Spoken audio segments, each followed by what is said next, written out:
নবনীরদনিন্দিত কান্তিধারম রসসাগর নাগর भूपवरं। हरे कृष्णा, सादर प्रणाम। हम लोग श्रीमद् भागवतम के तीसरे स्कंद में हैं। 32वां अध्याय चल रहा है। आज हम लोग श्लोक संख्या 3 से कंटिन्यू करेंगे, 3 से 7 तक करेंगे। श्रीमद् भागवतम 3.32.3 to 7, 3 नंबर श्लोक।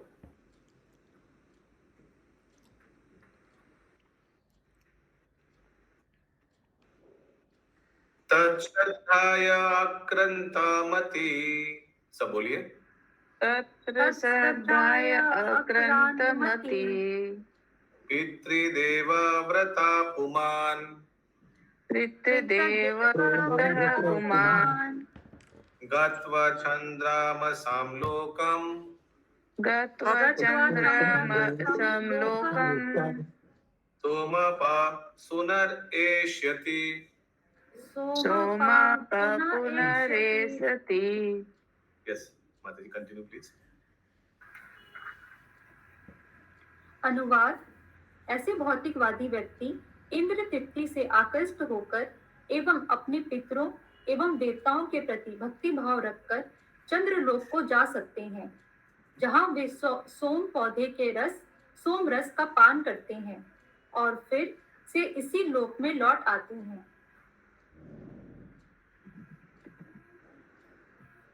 ओके, सच मटेरियलिस्टिक, वैसे मटेरियलिस्टिक पर्सन पिछला श्लोक देखना पड़ेगा, किसके बारे में बताया।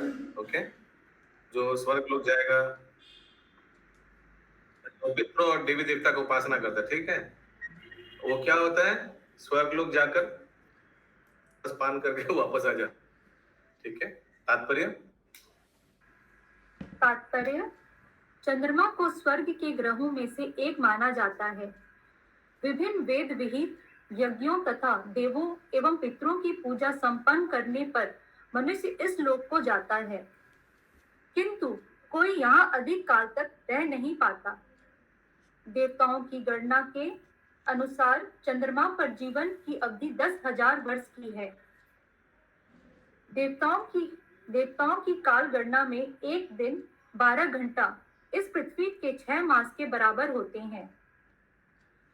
चंद्रमा तक स्पुतनिक जैसे किसी भौतिक यान द्वारा नहीं पहुंचा जा सकता, किंतु भौतिक भोगों के प्रति आसक्त लोग वहां पुण्य कर्म करने से पहुंच सकते हैं।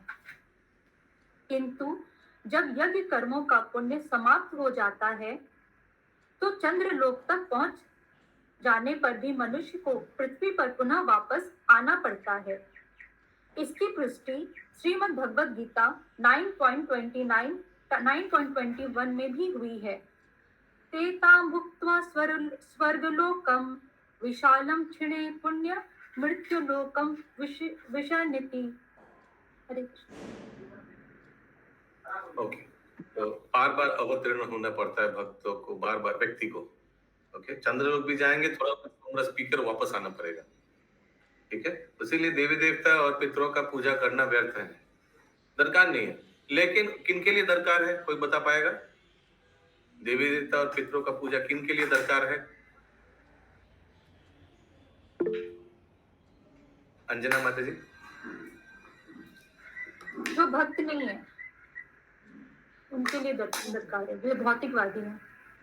Very good. जो नास्तिक है, जो भक्त किसी को नहीं पूछता है, क्योंकि something is better than nothing. अगला श्लोक 4 नंबर।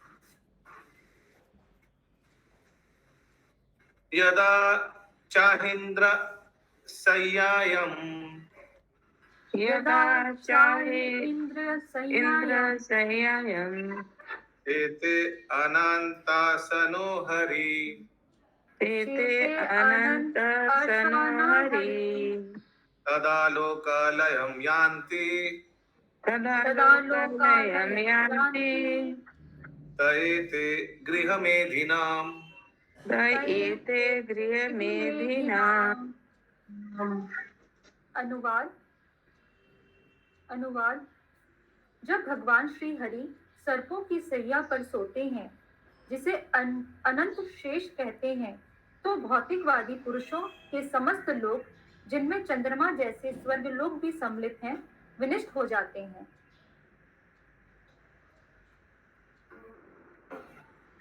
विनिष्ट हो जाते हैं। शयन एकादशी, शयन एकादशी में सोने जाते हैं तो सब विनिष्ट हो जाते हैं। अभी उत्थान एकादशी आ रहा है ना, उसमें क्या होगा? भगवान उठेगा, जागेगा। देख तात्पर्य में उसी का नहीं। तो क्यों बोला जा रहा है ये श्लोक, क्यों बोला जा रहा है? इसलिए बोला जा रहा है दिखाने के लिए कि ये जो अलग अलग छोटा छोटा लोक है कितना तुच्छ है। इनमें जाने का लालसा नहीं करना चाहिए किसी को। इनमें जाने के लिए किसी को देवी देवता और पितरों का आराधना करने का कोई दरकार नहीं है, क्योंकि क्षणिक है।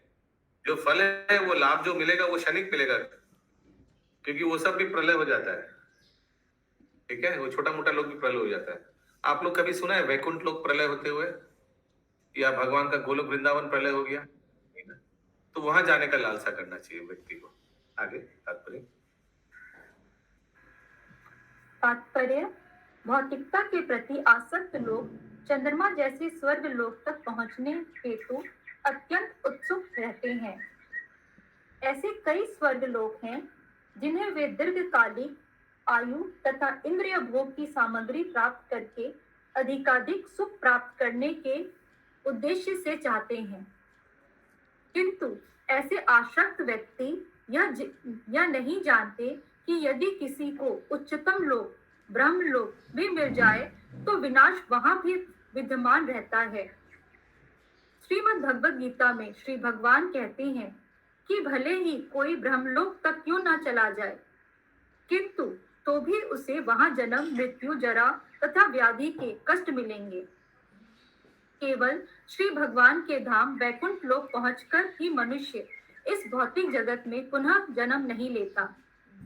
कौन सा श्लोक है, किनको मालूम है? हाथ उठाइए सर। एकदम सिंपल श्लोक है,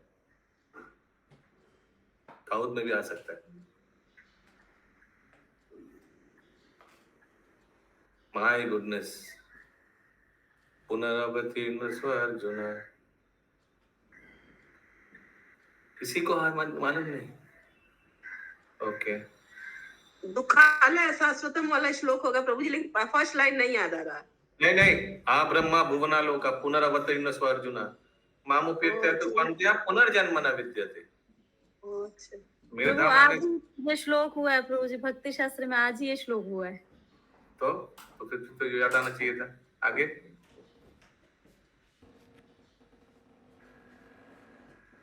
केवल श्री भगवान के धाम वैकुंठ लोक पहुंचकर ही मनुष्य इस भौतिक जगत में पुनः जन्म नहीं लेता, किंतु गृह में भी या भौतिकवादी व्यक्ति इस लाभ का उपयोग करना नहीं चाहते। वे तो निरंतर एक शरीर से दूसरे में अथवा एक ग्रह से दूसरे ग्रहों में देहांतरण को भी प्राथमिकता देना पसंद करेंगे। वे श्री भगवान के धाम में आनंदपूर्ण ज्ञान में शाश्वत जीवन नहीं चाहते। कुछ तो मृत्यु के आगे ही देहांतर करने के लिए बहुत उत्सुक हो जाता है, उसीलिए रॉकेट में चढ़ता है, नासा ज्वाइन करता है, बोलता है मृत्यु के बाद कि मैं मृत्यु के आगे देहांतर करूंगा, दूसरा लोक में जाऊंगा। क्या टाइम पास है ना। आगे। प्रलय के दो प्रकार हैं। प्रथम प्रलय ब्रह्मा की मृत्यु के समय होता है। उस समय समस्त स्वर्गीय ग्रह मंडलों के साथ अन्य ग्रह मंडलों की सभी प्रणालियां जल में विलीन हो जाती हैं और गर्भोदक सागर में सर्पों की सैया पर लेटे हुए भगवान श्री विष्णु के शरीर में प्रवेश करती हैं। दूसरा प्रलय वाला जो प्रलय बोला जा रहा है, ये महाप्रलय, माने ब्रह्मा के 100 साल के बाद महाप्रलय। उसमें क्या होता है? At that time, all the planetary system, including the heavenly systems, are dissolved in the water and enter into the body of Garbhodak Vishnu, who lies on the Garbhodak ocean of the bed of serpent called Sesha. आगे। दूसरा प्रलय ब्रह्मा के एक दिन के अंत में घटित होता है, जिसमें सभी निम्न लोग विनष्ट हो जाते हैं। जब ब्रह्मा उनकी रात्रि के बीतने पर जगते हैं तो ये निम्न लोग पुनः उत्पन्न किए जाते हैं। हरे कृष्णा। तो देखिए दोनों प्रलय में क्या अंतर, ये समझना चाहिए। महाप्रलय में ऊर्ध्वलोक निम्नलोक सब चले जाते हैं अंदर, और आंशिक प्रलय यानी ब्रह्मा के एक दिन के बाद जो प्रलय होता है उसमें सिर्फ निम्नलोक जाता है। निम्नलोक मानी आशिक लोग। प्रभु जी जो यहाँ पे जिस हिसाब से लिखा हुआ तो ब्रह्मा के नीचे वाले जितने भी लोग हैं सब चले जाते हैं ना? नहीं, निम्नलोक यानी सुचारू लोक। बीतल सुतल मतलब प्रभु जी। हाँ करेक्ट करेक्ट। भूलोक से निम्न जो है प्रभु जी लेकिन आज बोले प्रभु जी कि तीन लोग छोड़ के जनलोक, तपलोक और ब्रह्मलोक, बाकी सब लोग नष्ट हो जाते हैं। हाँ, वो किस लिए? महाप्रलय। महाप्रलय में 3 लोग नहीं नष्ट होते हैं। नहीं आंशिक प्रलय में होता है। आंशिक प्रलय में बताए महाराज प्रभु जी। हाँ ठीक बोले, ऊपर 3 लोग रहते हैं। ऊपर से 3 लोग या भूलोक से निम्न लोक? ना, ऊपर से 3 लोग रहेगा उसके बाद के सब लोग आंशिक प्रलय में। जी आज तो बताया ही क्लास में प्रभु जी।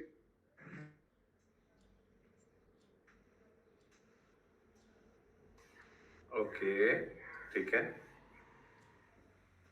आगे। इस श्लोक से श्रीमद् भगवत गीता के इस कथन की पुष्टि होती है कि जो लोग देवों की पूजा करते हैं उनकी बुद्धि मारी गई है। ये अल्पज्ञानी मनुष्य यह नहीं जानते कि यदि वे स्वर्ग जाते भी हैं तो प्रलय के समय वे स्वयं, देवतागण तथा उनके समस्त लोग विनष्ट हो जाएंगे। उन्हें इसकी सूचना नहीं रहती कि सनातन और आनंदमय जीवन प्राप्त किया जा सकता है। हरे कृष्ण।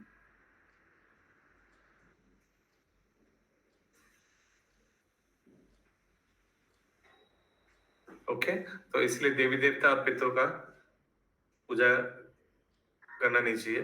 पितरों के लिए क्या करना चाहिए? तर्पण कर सकते हैं आप, उनको विष्णु प्रसाद खिला सकते हैं। देवी देवता के लिए क्या कर सकते हैं आप? अगर घर में अभी भी उनका विग्रह पड़ा हुआ है और घर वाले बोल रहे नहीं हटाना नहीं है, हटाना मत, तो क्या करना चाहिए? कृष्ण प्रसाद उनको अर्पण कर सकते हैं। जैसे जगन्नाथपुरी में माँ विमला को जगन्नाथ प्रसाद खिलाया जाता है डेली। पहले उनको अर्पण कीजिए फिर खा लीजिए, तो वो क्या हो गया? वो हो गया महा। अगला श्लोक 5 नंबर। यस्वधर्मा न दूयांति धर्मान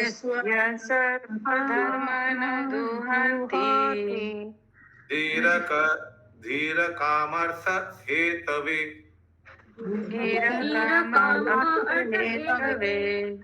निसंग नस्त कर्मान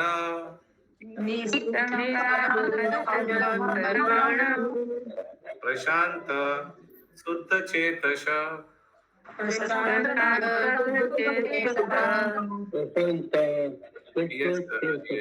माता जी ये दोपहर का क्लास क्या, ये खुशबू माता जी क्या करती है? जस्ट अब लॉग इन है।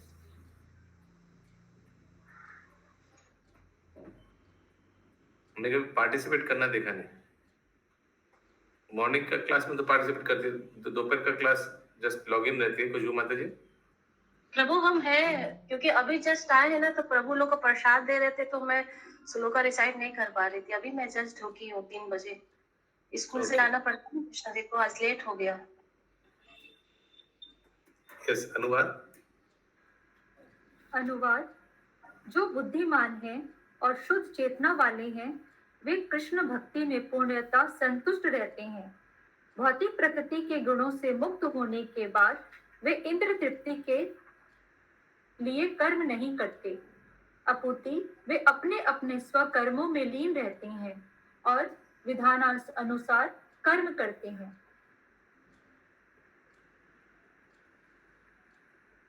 Rather, since they are situated in their own occupational duties, they act as one is expected to act. तात्पर्य ये भक्त के लिए बोला जा रहा है, ठीक है, शुद्ध भक्त के लिए। तात्पर्य हाँ शशि माता जी। प्रभु जी भक्त इन प्रकृति के गुणों से भक्त लोग कैसे मुक्त हो जाते हैं? गुण प्रभावित नहीं करता है, राजो सतो तमोगुण प्रभावित नहीं करता है शुद्ध भक्त को। ओके प्रभु जी। तात्पर्य तात्पर्य, इस प्रकार के मनुष्य को सर्वोत्कृष्ट उदाहरण अर्जुन है। अर्जुन क्षत्रिय था और उसको धर्म युद्ध करना था। सामान्यतया राजा अपने राज्य के विस्तार के लिए युद्ध करते हैं और इंद्र तृप्ति के लिए उस पर राज्य करते हैं। लेकिन जहां तक अर्जुन का प्रश्न है, उसने अपनी स्वयं की इंद्र तृप्ति के लिए युद्ध करने से मना कर दिया। उसने कहा कि यद्यपि स्वजनों से युद्ध करके वे साम्राज्य प्राप्त कर सकता है, पर वह उनसे लड़ना नहीं चाहता। किंतु जब भगवान श्री कृष्ण ने उसे आदेश दिया और जब वह श्रीमद् भगवद गीता के उपदेशों से आश्वस्त हो गया कि उसका धर्म भगवान श्री कृष्ण को प्रसन्न करना है, तो वह युद्ध करने लगा। इस प्रकार उसने अपनी इंद्रिय तुष्टि के लिए नहीं, अपितु पूर्ण पुरुषोत्तम भगवान के संतोष के लिए युद्ध किया।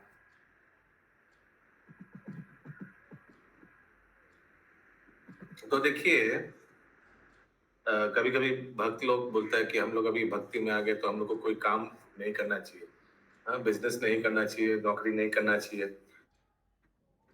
तो क्योंकि गृहस्थ जीवन में रहने के वजह से अर्थ उपार्जन जरूरी है, परिवार को भरण पोषण करना जरूरी है। तो भगवान, लेकिन वो करते हुए भगवान को स्मरण करना चाहिए। जैसे गीता में भगवान बताते हैं, माम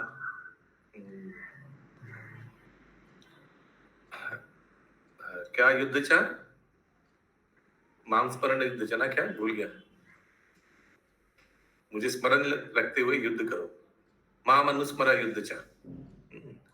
तो वैसे ही कोई ये बहाना नहीं मार सकता कि भक्ति में आ गया तो अभी ये सब हम संसार के जो दायित्व है उससे हम छुटकारा मिल गया, नहीं। उसके लिए स्तर अलग है, जो हम लोग का जैसे नौसिखिया भक्त लोग ऐसे कभी नहीं बोल सकते। आगे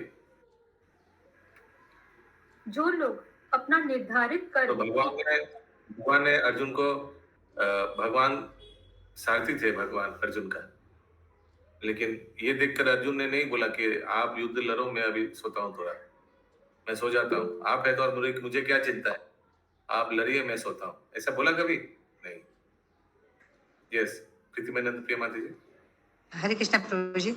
अभी आपने कहा ना नौसिखिया भक्त, क्या चीज बोले प्रभु जी, एक बार फिर से बोलिए नौसिखिया भक्तों के लिए। हाँ, तो हम जैसे नौसिखिया भक्त कभी ये सब बहाना नहीं मार सकते। अभी तो भक्ति में आ गए हैं, जप करो 24 घंटा, भगवान का सेवा करो, पैसा उपार्जन करने का क्या दरकार है, भगवान देख लेगा, परिवार पालने का क्या दरकार है, भगवान देख लेगा। ऐसा नहीं हम लोग बोल सकते हैं। भगवान ने बोला है मां अनुस्मरा युद्ध जा, इसलिए मैं वो श्लोक बताया, मुझे स्मरण करते हुए युद्ध करो। यानी युद्ध क्यों?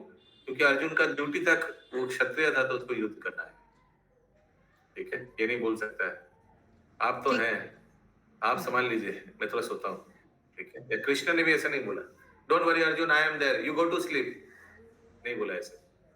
आगे, जो लोग अपना निर्धारित कर्म इंद्र तृप्ति के लिए नहीं, अपितु श्री भगवान को प्रसन्न करने हेतु करते हैं, वे निस्संग कहलाते हैं। अर्थात वे भौतिक प्रकृति के गुणों के प्रभाव से मुक्त होते हैं। न्यासक कर्माण बताता है कि उनके कर्मों का फल श्री भगवान को प्रदान कर दिया जाता है। ऐसे लोग अपना अपना कर्तव्य निर्वाह करते तो प्रतीत होते हैं, किंतु ऐसे कर्म अपनी निजी इंद्रिय तृप्ति के लिए नहीं होते, अपितु श्री भगवान के लिए संपन्न किए जाते हैं। ऐसे भक्त प्रशांतः अर्थात परम संतुष्ट कहलाते हैं। शुद्ध चेतसः का अर्थ है कृष्ण भावनामय, अर्थात जिनकी चेतना शुद्ध हो चुकी है। वे चेतना शुद्ध न रहने पर मनुष्य अपने आप को ब्रह्मांड का स्वामी मानता है, किंतु शुद्ध चेतना होने पर वह अपने आप को पूर्ण पुरुषोत्तम भगवान का शाश्वत दास मानता है। अपने आप को पूर्ण पुरुषोत्तम भगवान के शाश्वत दास के पद पर बिठाकर और निरंतर उन्हीं के लिए काम करते हुए वह वास्तव में पूर्णतः संतुष्ट हो जाता है। जब तक कोई निजी इंद्र तृप्ति हेतु कार्य करता है, तब तक वह चिंता से ग्रस्त रहता है। सामान्य चेतना तथा कृष्ण चेतना भक्ति योग में यही अंतर है। हरे कृष्ण।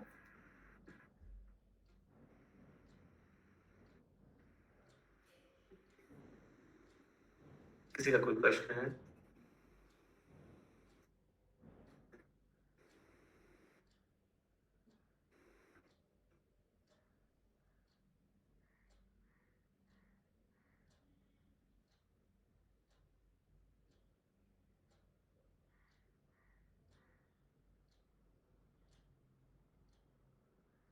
अच्छा, 7 तक।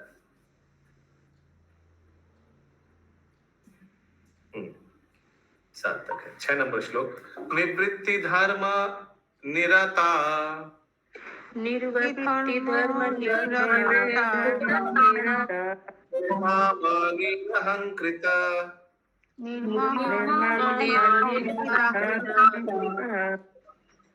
अदर्प स्वधर्म तेन सत्वेन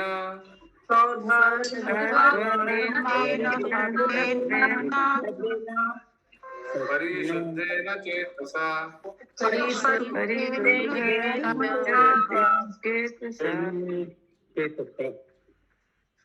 अनुवाद।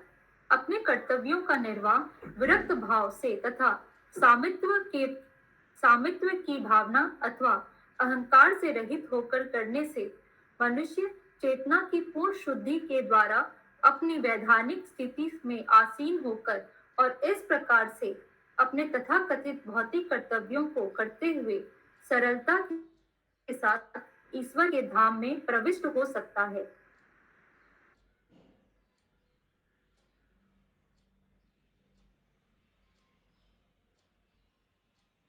प्रभु जी, हम म्यूट में है। अपना ऑक्यूपेशनल ड्यूटी करना चाहिए, लेकिन स्वामित्व भाव नहीं आना चाहिए, प्रोप्राइटरशिप नहीं आना चाहिए। सोचिए कोई अगर अपना दुकान चला रहा है तो चला सकते हैं, लेकिन नहीं सोचना चाहिए कि मेरा दुकान है, ये सब स्टाफ मेरा कर्मचारी है, मैं उनको पालता हूँ। ऐसा नहीं समझना चाहिए। ये समझना चाहिए भगवान का दुकान है, उनके बिहाफ में मैं चला रहा हूँ। इसीलिए मैंने बताया था ना, ये ब्रह्मचारी लोग देखिएगा, इन लोग को किताब में क्या लिखता है, लैपटॉप भी खरीदेगा उसमें भी लिखता है C/O, फिर अपना नाम राधापाद दास। C/O क्यों लिखता है आशीष प्रभु? सॉरी, C/O नहीं लिखता है, ICO लिखता है। I India, C for cat, O for orange. ICO क्यों लिखता है हिरण्मय गौरांग प्रभु? ये शशिमाती जी बोलिए। यस पंकज प्रभु। पता नहीं। In care of. तो इसका मालिक, लैपटॉप का मालिक वास्तव में भगवान है, लेकिन भगवान ने मुझे केयर करने के लिए दिया है उस दिन के लिए। यस शशिमाती जी। ओके। मुझे गलती से हो गया था। तात्पर्य। यहाँ पर निर्वृत्ति धर्म निरता का अर्थ है विरक्ति के लिए धार्मिक कार्यों को संपन्न करने में निरंतर लगे रहना। धार्मिक कार्य 2 प्रकार के होते हैं। एक, यस शशिमाती जी। प्रभु जी, यहाँ पे अनुवाद में विरक्ति भाव से भी रहित होकर लिखा है,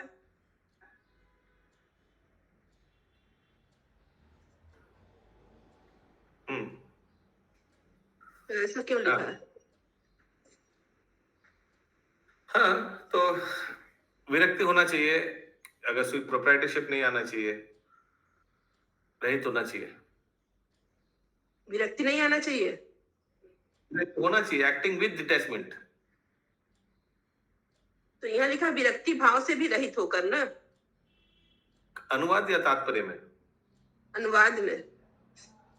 I don't know English, Hindi में क्या लिखा है? इंग्लिश में तो लिखा है अपने by कर्तव्य exhibit- निर्वाह अपने कर्तव्य निर्वाह विरक्ति हाँ। भाव तथा स्वामित्व की भावना से रहित होकर। रहित होकर।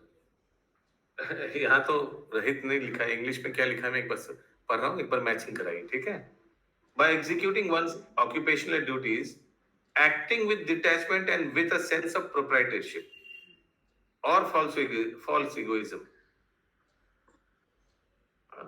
Acting with detachment, इसका मतलब स्वामित्व की भावना से और अहंकार से रहित होकर और विरक्ति हाँ। भाव से करना चाहिए ना, इसका मतलब ये हुआ। हाँ करेक्ट, अलग अलग लोग। अलग अलग से, यस। पंकज प्रभु, आपको वही बताया था, विगत भाव से अलग है और स्वामित्व की भावना अलग है, दोनों अलग अलग है। ऐसा था नहीं, ओके। तात्पर्य कंटिन्यू।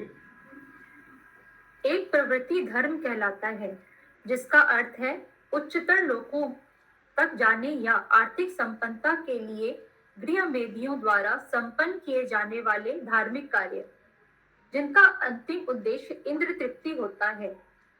इस भौतिक जगत में आया हुआ प्रत्येक व्यक्ति प्रभुता की भावना से युक्त रहता है, यह प्रवृत्ति कहलाती है। ओके, सो प्रवृत्ति धर्म क्या है? एग्जाम्पल, सोचिए कोई कर्म कांड कर रहा है, घर में यज्ञ कर रहा है, कोई देवी देवता का उपासना कर रहा है, शांति यज्ञ एक्सेट्रा, और उद्देश्य क्या है? इंद्र तृप्ति। अभी हम लोग देखेंगे निवृत्ति धर्म क्या है आगे। किंतु विपरीत धार्मिक कार्य जिसे निर्वृत्ति कहते हैं, वह पूर्ण पुरुषोत्तम परमेश्वर के लिए कर्म करना है। भगवान श्री कृष्ण की भक्ति में संलग्न रहकर मनुष्य न तो किसी सामित्व का दावा कर सकता है और न ही उसे यह अहंकार रहता है कि वह ईश्वर या स्वामी है। वह अपने आप को सदैव दास समझता है। यह चेतना को शुद्ध करने की विधि है। केवल शुद्ध चेतना से मनुष्य ईश्वर के धाम में प्रविष्ट हो सकता है। भौतिकवादी व्यक्ति उच्च पद पाने पर भौतिक जगत के भीतर किसी भी लोक में प्रविष्ट हो सकते हैं, किंतु यह सब बारंबार विनष्ट होने के पात्र हैं। हरे कृष्ण। हरे कृष्ण। किसी का कोई प्रश्न है? आज का अंतिम श्लोक 7 नंबर। सूर्यद्वारेण ते यान्ति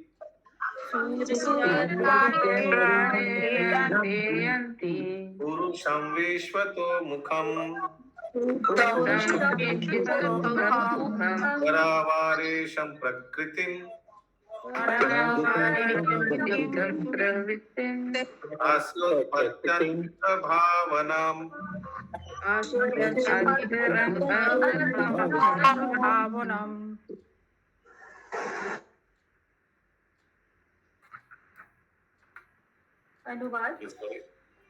अनुवाद।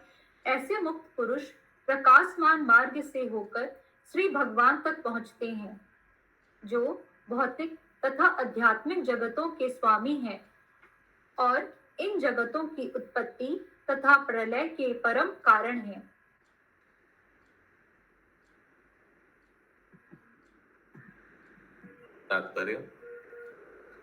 तात्पर्य सूर्योद्वारेण शब्द का अर्थ है प्रकाशमान पथ के द्वारा अथवा सूर्य लोक से होकर। यह प्रकाशित मार्ग भक्ति योग है। वेदों में शिक्षा दी गई है कि अंधकार से होकर ना जाएं, किंतु सूर्य लोक से होकर जाएं। यहाँ इसकी भी संस्तुति की गई है कि प्रकाशमान पथ से चलकर मनुष्य भौतिक प्रकृति के गुणों के कलमश से मुक्त हो सकता है। इसी मार्ग से होकर मनुष्य उस जगत में प्रवेश कर सकता है जहाँ परम पूर्ण भगवान निवास करते हैं। पुरुषम विश्वतोमुखम पद का अर्थ है जो पुरुषोत्तम भगवान, जो परम पूर्ण है। पूर्ण पुरुषोत्तम परमेश्वर के अतिरिक्त सभी जीव अत्यंत लघु हैं, भले ही हमारी गणना से वे बड़े लगें। हर कोई अत्यंत सूक्ष्म है। अतः वेदों में परमेश्वर को समस्त शाश्वतों में परम शाश्वत के रूप में वर्णित किया गया है। वे भौतिक तथा आध्यात्मिक दोनों जगत के स्वामी हैं और संसार के प्राकट्य के परम कारण है। भौतिक प्रकृति अव्यय मात्र है, क्योंकि वस्तुतः उत्पत्ति तो उनकी शक्ति से होती है, भौतिक शक्ति भी उनकी शक्ति है। जिस प्रकार माता तथा पिता के संयोग से बालक का जन्म होता है, उसी प्रकार से भौतिक शक्ति तथा पूर्ण पुरुषोत्तम भगवान के चितवन भौतिक जगत की उत्पत्ति का कारण है। अतः सक्षम कारण पदार्थ नहीं, अपितु श्री भगवान स्वयं है। हरे कृष्ण। ग्रंथराज श्रीमद् भागवतम की जय। श्रील जय प्रभुपाद जय जय